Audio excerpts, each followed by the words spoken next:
नमस्कार, आप देख रहे हैं हल्ला बोल टीवी। मैं हूं दीपक शर्मा।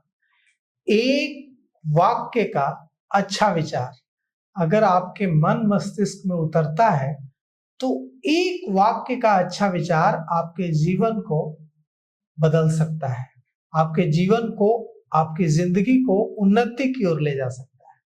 और एक वाक्य का बुरा विचार अगर आपके मन मस्तिष्क में जाता है तो वो आपके जीवन को बर्बाद कर सकता है, आपको पूरी तरह से गिरा सकता है।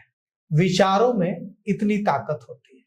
तो आज सुबह की शुरुआत क्यों न हम कुछ अच्छे विचारों से करें, और इन अच्छे विचारों पर चर्चा करने के लिए हमारे साथ हरिद्वार गुरुकुल के से जुड़े ज्ञानेश्वर जी हैं।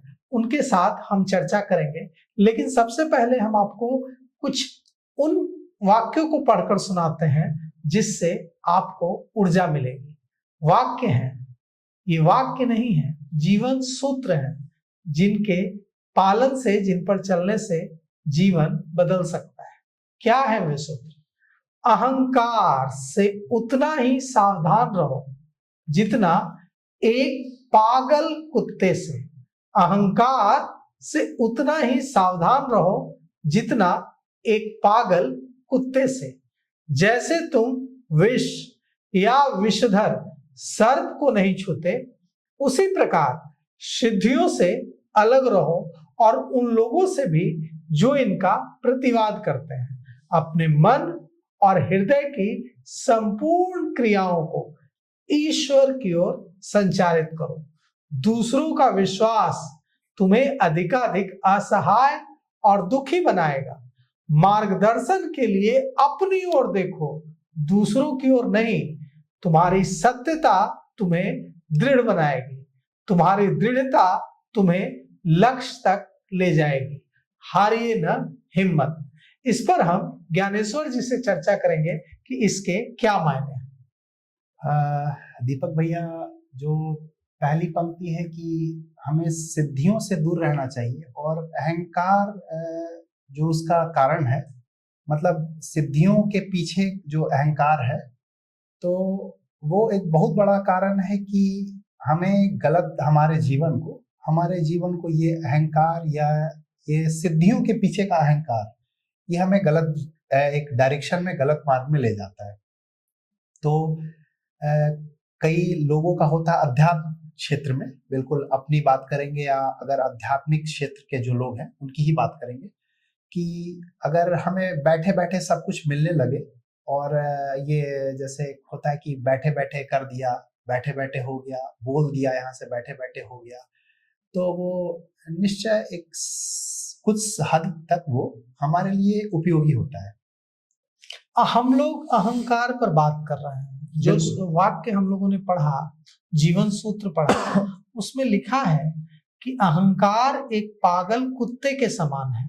जैसे एक पागल कुत्ते से हमें बचकर रहना चाहिए, वैसे ही अहंकार से हमें बचकर रहना चाहिए। इसका क्या मतलब? तो क्या होता है कि उसी पे हम आ रहे हैं, आपकी बात पे। तो बैठे बैठे यदि सब कुछ मिल जाने लगे, हम हाथ पैर नहीं चलाएं, हम कहीं जाएं नहीं, किसी जगह हम जाके काम नहीं करें, और बैठे बैठे हमें सब चीज मिलने लगे, तो ये एक ऐसा हो जाता है कि हमें किसी के पास जाने की क्या जरूरत है। ये जो एक विचारणा है मन में बनने लगती है कि हमें किसी के पास जाने की क्या जरूरत है, सब हमारे पास आएंगे। ये चीज हमारे एक स्वतः हमारे मस्तिष्क में बैठने करने लगती है, घर, ये विचार जो है घर करने लगता है कि हम किसी के आगे नहीं जाते, हमको किसी के आगे हाथ फैलाने की जरूरत नहीं, हमको किसी के आगे कुछ कहने की जरूरत नहीं, सारी चीजें हमें स्वतः उपलब्ध हो जाएंगी।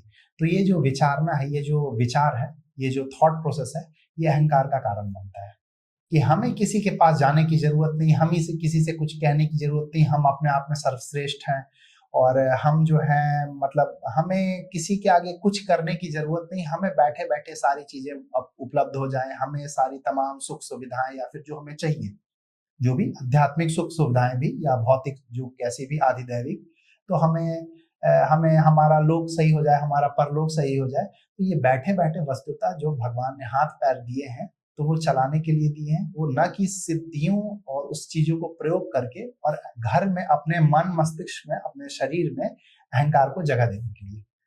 तो अहंकार के ऐसे भी बहुत कारण हो सकते हैं, लेकिन ये जो है कि हम किसी कारणवश, चूंकि हम अध्यात्म उस क्षेत्र से जुड़े हुए हैं, तो इसीलिए सिद्धियों की बात की या उसी परिप्रेक्ष्य में नहीं, आम लोगों की बात करें हाँ। तो अहंकार ही एक शक्ति है। लोग इसीलिए मेहनत करते हैं क्योंकि उनके अंदर अहंकार है, उनको अपने अहंकार को संतुष्ट करना है। एक छात्र है जो मान लीजिए पढ़ता है, वो इसलिए मेहनत करता है दिन रात कि उसके अंदर अहंकार है कि उसको अपने क्लास में सबसे अव्वल आना है। एक कारोबारी है, वो इसलिए मेहनत करता है कि उसको तमाम कारोबारियों के बीच अपनी श्रेष्ठता साबित करनी है। तो अहंकार जो है एक कारक तत्व बन गया है, लेकिन इसी अहंकार की वजह से आगे निकलने की प्रतिस्पर्धा में तमाम तरह की हम गलतियां भी करते हैं, तमाम तरह के हम गलत रास्ते भी अपनाते हैं। तो उससे कैसे बचा जाए? सही मार्गदर्शन का होना जरूरी है। आप किसी ऐसे व्यक्ति को जीवन में स्थान दें, आप किसी ऐसे शास्त्र को अध्ययन दें या किताब, कोई पुस्तक ऐसी जो आपको हमेशा मार्ग दिखा सके।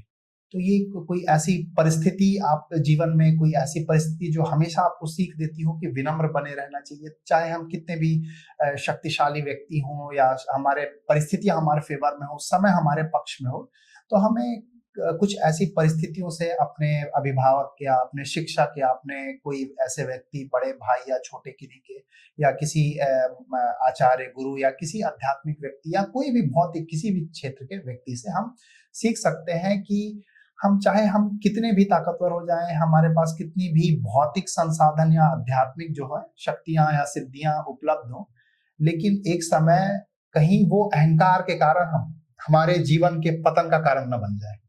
जो जिन चीजों के दम पे हम कहते हैं कि हम एक ये कर रहे थे, हम अपने आप को बहुत एक सबसे ऊंचा श्रेष्ठ मानने लग गए, या फिर हम उन सभी चीजों से बाकी सबको नीच या तुच्छ या बेकार समझने लग गए, तो कहीं वो सोच, कहीं वो समझ हमारे जीवन के पतन का कारण न बन जाए।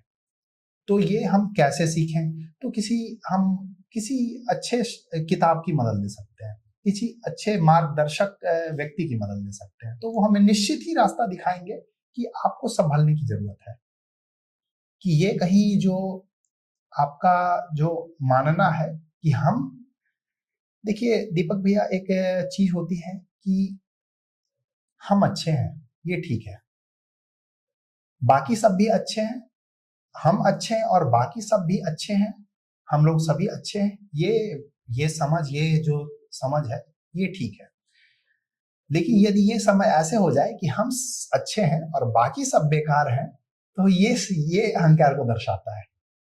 ये जो हमारे, अगर किसी के, हमारे या किसी आपके या किसी के भी मन में घर कर रहा है ये समझ, ये सोच कि हम सबसे सर्वश्रेष्ठ हैं, बाकी सब निकृष्ट हैं, बेकार हैं, तो ये चीज कहीं ना कहीं मान के चलना चाहिए कि पहली और बहुत बड़ी जो कहते हैं रेड फ्लैग है, रेड साइन है कि अहंकार बैठ चुका है। अपने को श्रेष्ठ और दूसरे को निकृष्ट समझना, क्योंकि ईश्वर हम में भी है और सामने वाले में भी है। तो क्षमा कीजिएगा।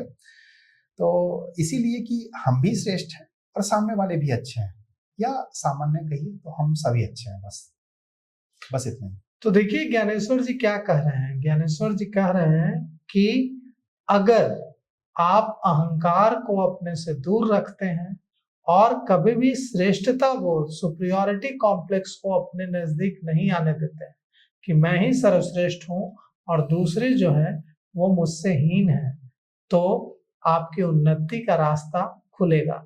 और अगर आप सुपीरियरिटी कॉम्प्लेक्स के साथ आगे बढ़ते हैं, श्रेष्ठता भाव से आगे बढ़ते हैं कि मैं ही सर्वश्रेष्ठ हूं और बाकी सब मुझसे हीन है, तो यह आपके पतन का कारण बन सकता है और बहुत सारे दुखों को निमंत्रित कर सकता है।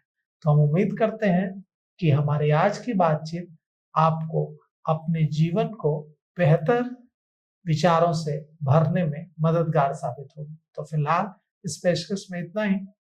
धन्यवाद।